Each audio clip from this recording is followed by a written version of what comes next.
Doctor, during my last visit, I understood that my pregnancy might be difficult or even risky.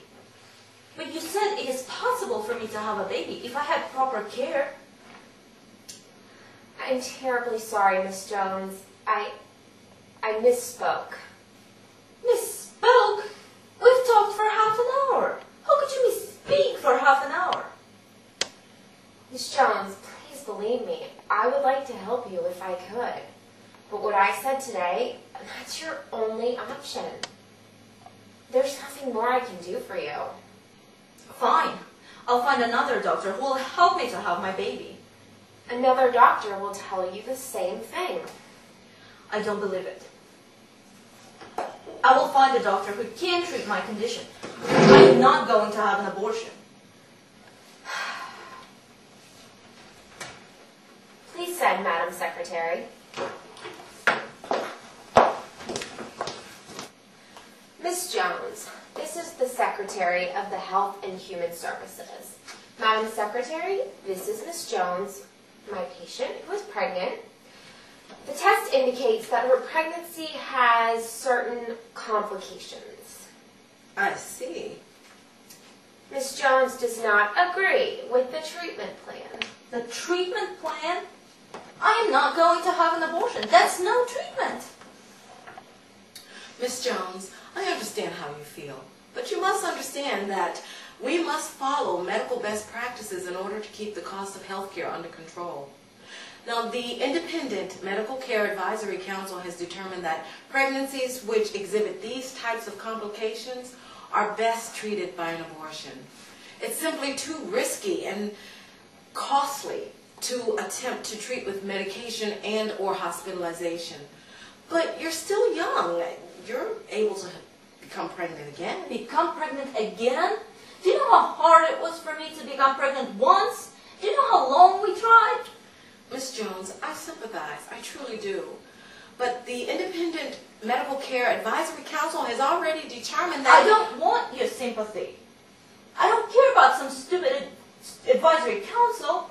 I want my baby. Well, even if you can't easily achieve pregnancy again, there's always the adoption option. Why should I adopt if I'm already pregnant? I'm not going to have an abortion because the government is too cheap to pay for my treatment. I'll drop my government insurance, fine. I'll join a co-op. There's really no difference between government insurance and a co-op. Co-ops must follow all the same rules of governmental insurance. Fine. I'll join private insurance so I can get the care I need. Do you think we would allow a private insurer to offer care that's not available through the governmental plan? It doesn't make any sense.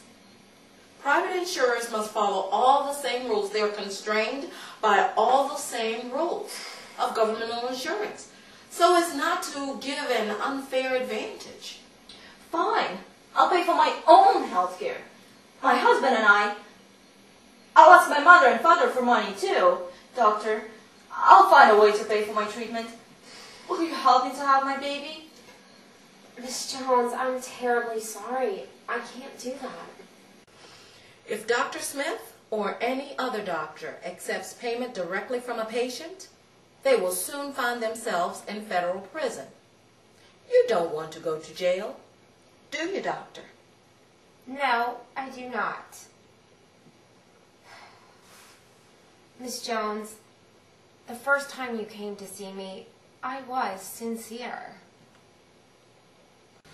I thought that I could treat your condition and bring your pregnancy to term. I believe that you could have a healthy baby. But last week, the Independent Advisory Council issued new rules. And they are all now the medical best practices that every doctor in this country must follow. Great. There's no escape.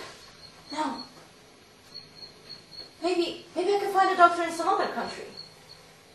Maybe I can go to Mexico. It is a violation of federal law for a citizen of the United States to leave this country for the purpose of seeking medical care in another country. If we find out you've done that, you will go to jail, and you will have your abortion. So go ahead, make your choice.